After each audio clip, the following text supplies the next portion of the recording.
하나님께서 바로에게 보여주셨던 꿈처럼 온 땅에 기근이 내렸고 또 그 기근은 계속해서 이어지고 있었습니다.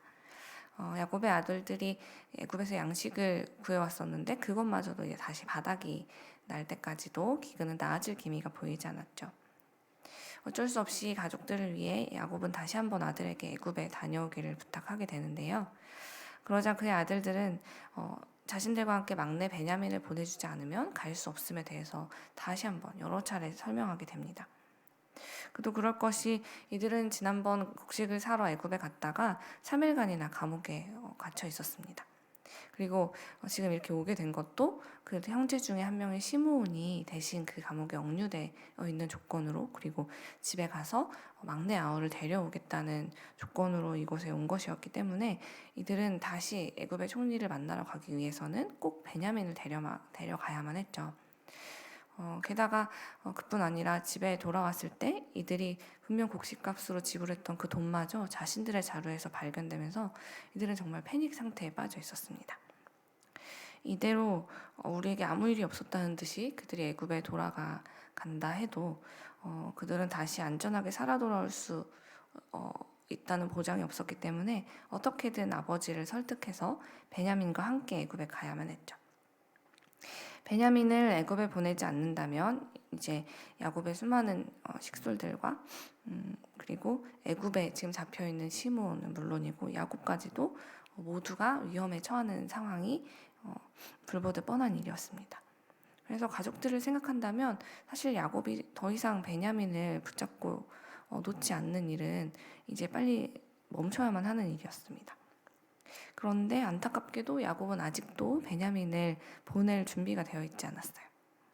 여러분도 아시다시피 야곱은 참 대단한 사랑꾼이었습니다.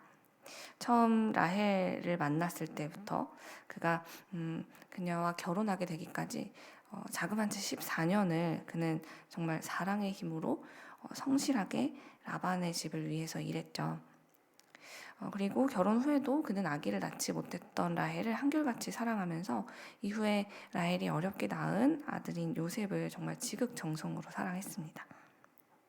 그런데 문제는 그가 그의 아들들과 아내들 모두를 그렇게 사랑했다면 괜찮았는데 그러지 못하고 라헬과 그의 자녀에게만 너무나도 편중된 사랑을 했다는 것이 문제였죠. 야곱의 지독한 편애는 결국 요셉을 향한 편애로 이어졌고, 그렇게 요셉의 형제들, 즉 레아의 자녀들에게는 시기와 질투를 불러일으켜서 결국 요셉이 어려운 일을 당하는 일로 이어지게 되었습니다. 이렇게 요셉이 그의 집에서 사라지게 된 이후 이제 거의 트라우마와 같은 상황을 겪은 이 야곱은 더더욱 그의 이제 라헬의 자녀로서는 하나밖에 남지 않은 베냐민에게 거의 집착하듯이 그를 더욱 사랑하게 되는데요. 베냐민의 나이가 벌써 이제 20대 중반이 훌쩍 넘어간 나이임에도 불구하고 그는 아직도 베냐민이 어린아이인 것처럼 그의 하나하나를 자기가 챙겨주려고 하고 이 아이를 절대 놓지 못하겠다라는 그의 이기적인 마음으로 인해서 온 가족을 위기로 몰아넣는 상황까지 이르렀습니다. 하지만 더 이상 그가 고집을 피우게 된다면 정말로 그의 집에 속한 모든 가족들이 위태로워지기 때문에 그는 이제 빨리 결단을 해야만 했죠.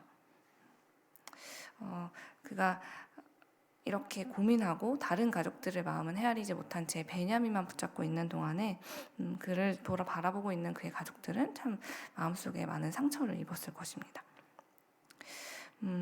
돌아보면 야곱은 참 어렸을 때부터 자신이 원하는 것은 어떤 방식을 써서라도 얻는 데 익숙했던 사람이에요.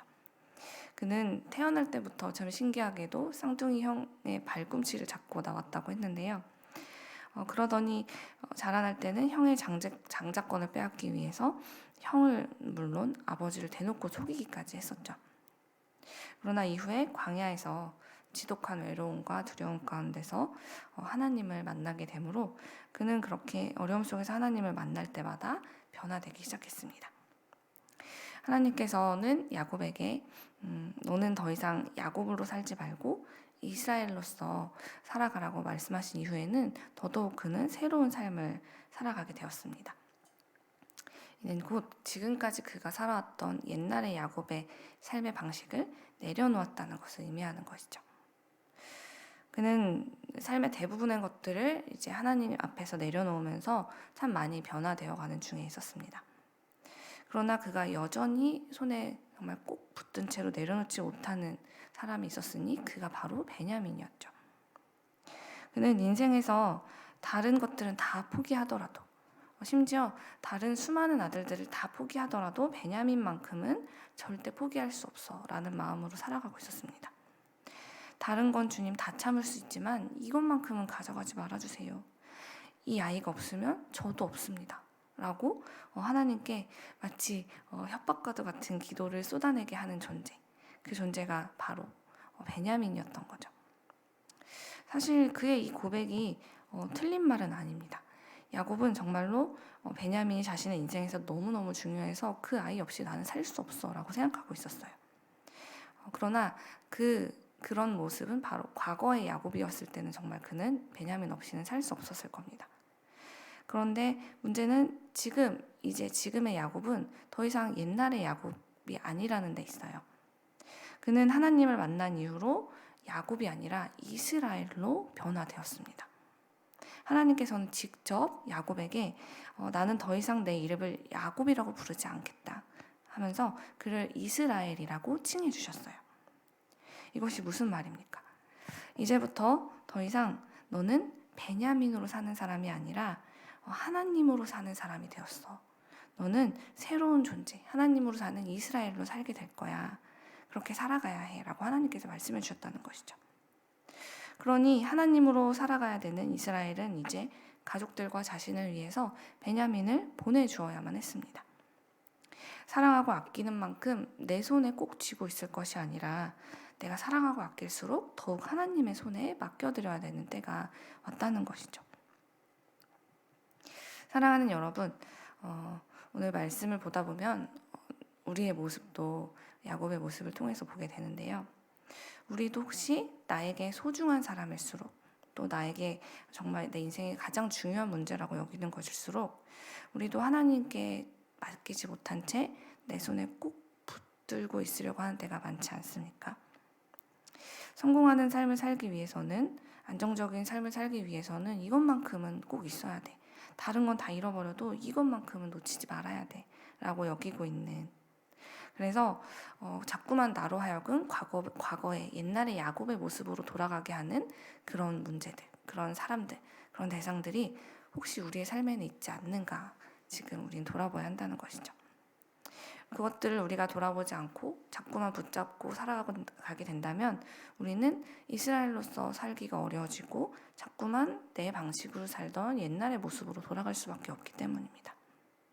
옛날의 야곱의 모습은 하나님의 방식보다는, 하나님의 손길보다는 내 방식대로 어떻게든 수단과 방법을 가리지 않고 내가 원하는 대로 살아갔던 모습이기 때문이죠. 그래서 야곱은 지금 자신이 어떻게 변화됐는지를 잊지 않고 자꾸만 하나님 앞에서 하나님이 말씀하신 방법대로 자신의 방법을 바꿔가야만 했습니다. 그러므로 우리가 우리의 삶에서 야곱처럼 자꾸만 우리가 예전의 모습을 반복하고 그렇게 살아가고 있는 모습을 발견하게 되었다면 이제는 나의 그 옛 야곱의 모습을 이렇게 말씀 앞에서 십자가 앞에 내려놓고 나는 이스라엘이야 라는 것을 기억하면서 이스라엘답게 살아가고자 애쓰는 노력이 필요합니다. 말씀을 정리하겠습니다. 사랑하는 여러분, 여러분의 삶에서 나 정말 이것만큼은 내어줄 수 없어 라고 여겨지는 여러분의 베냐민은 무엇입니까? 그것이 무엇이든, 그것이 누구이든 이제 그 베냐민을 하나님의 손에 맡겨드리십시오. 우리는 베냐민으로 사는 사람들이 아니라 하나님으로 사는 사람들이기 때문입니다. 우리가 나의 생명처럼 아끼는 그 베냐민을 어렵더라도 그렇게 하나님의 손에 맡겨드릴 때 우리에게 어떤 일이 일어나게 될까요? 나보다 더 베냐민을 사랑하시고 나보다 더 베냐민을 안전히 지키실 능력을 가지신 우리 하나님께서 베냐민을 나보다 더 안전히 지켜주실 것입니다. 그리고 베냐민뿐만이 아니라 나의 사랑하는 요셉도 다시 만나게 하실 것이고 또 갇혀있는 시몬과 지금 어려움 속에 있는 야곱의 가족들과 그리고 번민하고 있는 야곱 자신까지도 하나님께서 구해주시고 가장 좋은 길로 인도하실 것입니다. 그러니 지금은 비록 베냐민을 떠나보내는 것이 내게 너무 힘든 일이고 가장 아픈 일로 다가오겠지만 그럴수록 나는 베냐민을 지킬 수 없는 존재야 라는 것을 하나님 앞에서 인정하고 고백하십시오. 그렇게 해서 하나님, 나는 베냐민으로 사는 사람이 아니라 하나님 한 분만으로 살아가는 존재입니다. 저를 돌봐주세요. 저를 받아주세요. 라고 고백하며 이스라엘로 변화되는 삶을 살아가는 우리 모두가 되길 원합니다. 그러면 하나님께서는 우리의 가장 소중한 것을 주님께 맡겨드린 우리의 그 고백을 들으시고 내가 상상도 하지 못했던 그 아름다운 길로 우리의 삶을 인도해 주실 것입니다. 우리 오늘 그 주님을 신뢰하며 기도의 자리로 함께 나아가도록 하겠습니다.